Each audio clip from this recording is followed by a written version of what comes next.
জন জুনিয়নকেও এই দ্বীপে মৃত অবস্থায় পাওয়া যায়, যেখানে ঠিক মেয়েটি মারা গিয়েছিল। আজও এই দ্বীপে গেলে মানুষ বলে পুতুলের চোখে নাকি কিছু একটা তাকিয়ে থাকে, তাই আর মানুষ এই দ্বীপে কখনোই যায় না। নাম্বার 4-এ থাকছে আওকিগাহার ফরেস্ট, যেটা জাপানে অবস্থিত। এটা জাপানের ফুজি পর্বতের নিচে অবস্থিত।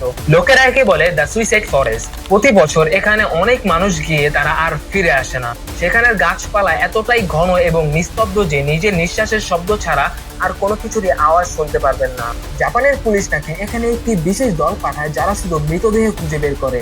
সেখানে গাছের গায়ে অনেক নোট লেখা থাকে অথবা চিঠি লেখা থাকে, শেষ চিঠি। যারা সুইসাইড করার সময় শেষ চিঠি লেখে সেরকম কিছু চিঠি পাওয়া যায়, যেগুলো বাতাসে এদিক ওদিক উঠতে থাকে।